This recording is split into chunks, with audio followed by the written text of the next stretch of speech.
Assalamualaikum warahmatullahi wabarakatuh. Perkenalkan, nama saya Kori Andika dengan NIM 2316030167, jurusan Manajemen Bisnis Syariah MBSE. Baiklah, di sini saya akan melakukan uji perbandingan, yaitu uji perbandingan terbagi dua. Jika membandingkan dua kelompok, berarti kita menggunakan uji T. Jika variabelnya numerik dan kategorik, berarti kita menggunakan analisis independen sampel t-test. Jika variabelnya numerik dan numerik, maka kita menggunakan analisis per t-test. Kedua, jika kita membandingkan lebih dari dua kelompok, berarti kita menggunakan analisis ANOVA. Baiklah, kita ambil di independen t-test, copy semuanya atau Ctrl C. Ambil IBM, klik kanan,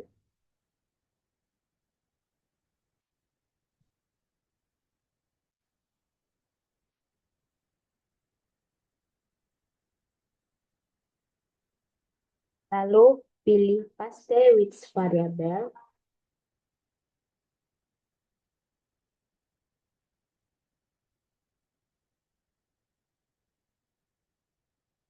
Nah, di sini jenis kelaminnya berbentuk kategori, kita rubah di variabel view-nya,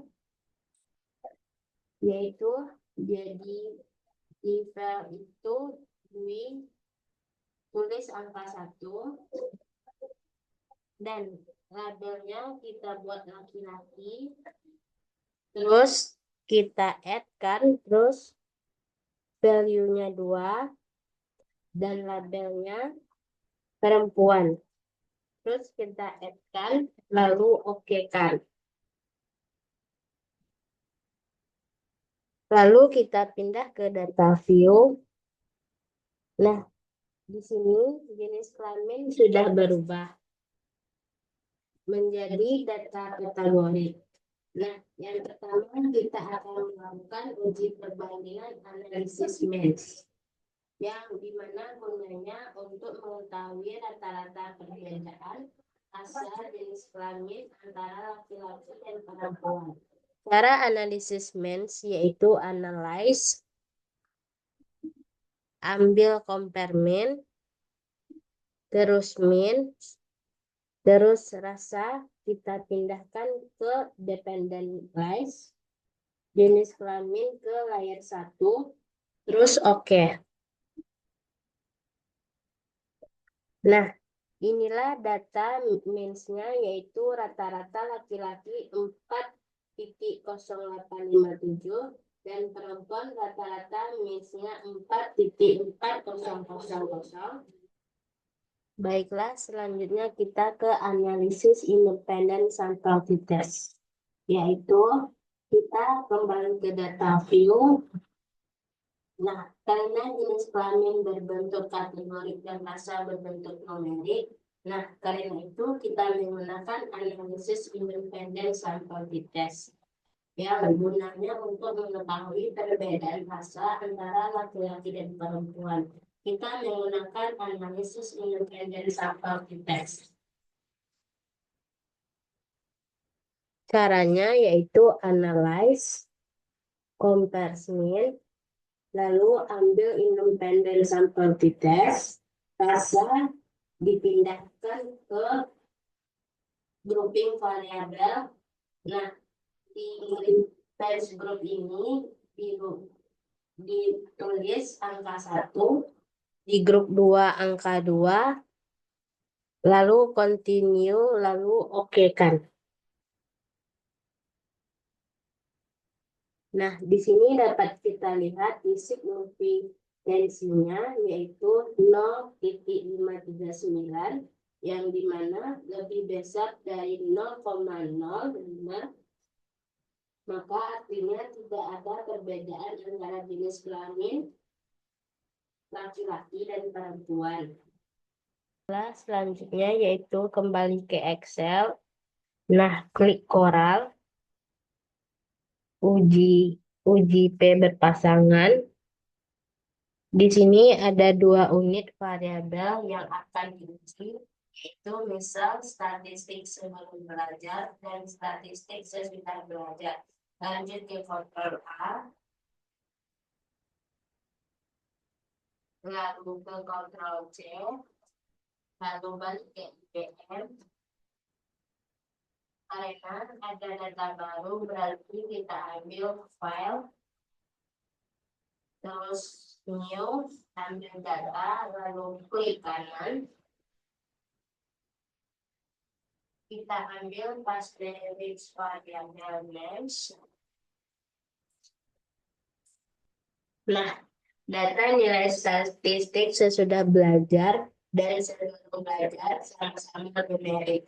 Maka kita dapat menggunakan analisis parent sample t-test. Yaitu caranya analyze, ambil compares mean, lalu parent sample t-test, nilai statistik sebelum belajar pindahkan ke variabel 1, lalu nilai statistik sesudah belajar kita pindahkan ke variabel 2. Oke kan? Dapat kita lihat di persampelnya, sampel t-test, yaitu terdapat di signifikan 0,00, yaitu artinya lebih kecil dari 0,5, maka dapat disimpulkan terdapat perbedaan antara nilai statistik sebelum belajar dan nilai statistik sesudah belajar. Baiklah, selanjutnya kembali ke data Excel. Nah, pindah ke data ANOVA. Nah, di sini ada beberapa variabel. Karena dia ada dua kelompok, berarti menggunakan analisis ANOVA. Yaitu caranya copy terus, ambil IBM. Karena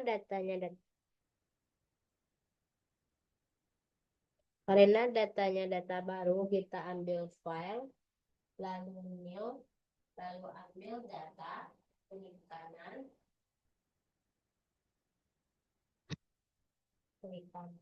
terus ambil paste which variable names.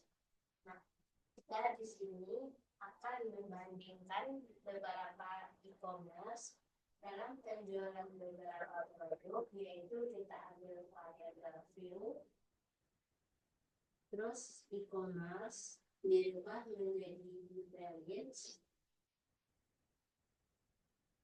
dibuat Shopee, kita add-kan,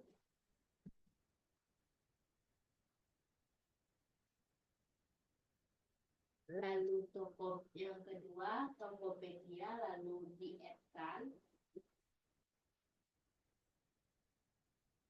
yang ketiga Lazada, kita add-kan, keempat Bukalapak, kita add-kan, dan 5 Blibli, kita add-kan, kita oke-kan. Kembali ke data view. Di sini kita akan membandingkan beberapa e-commerce dalam penjualan beberapa produk, yaitu baju, sepatu, sendal, tas, dan celana. Caranya yaitu kita menggunakan analisis ANOVA. Ambil analyze, comparison, ambil one way ANOVA. Baju kita tambahkan ke dependent list, sepatu, sendal, tas, celana, terus e-commerce, pindahkan ke faktor. Nah, di atas di opsi ini kita centang deskriptif dan homogenetif of variance stats, lalu continue, lalu ke post hash, lalu kita centang add, lalu kita continue, lalu oke-kan. Nah, inilah hasil uji analisis ANOVA-nya. Dapat dilihat pada baju di e-commerce, maka di sini penjualan lebih banyak di Shopee dibandingkan Tokopedia, Lazada, dan lainnya. Jadi lebih banyak penjualan di e-commerce Shopee. Nah, selanjutnya kita lihat di post hot test, yaitu tujuan untuk melihat perbedaan penjualan antara e-commerce Shopee, Tokopedia, Lazada, Bukalapak, dan Kijiji.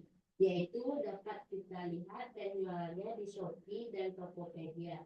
Signifikannya 0,969, berarti besar dari 0,5, yang artinya tidak ada perbedaan antara penjualan baju di Shopee dan Tokopedia. Selanjutnya kita lihat perbedaan Lazada, yaitu signifikannya 0,413, berarti lebih besar dari 0,5. Yang artinya tidak ada perbedaan penjualan di antara Shopee, Lazada, begitu seterusnya. Sekian video dari saya. Assalamualaikum warahmatullahi wabarakatuh.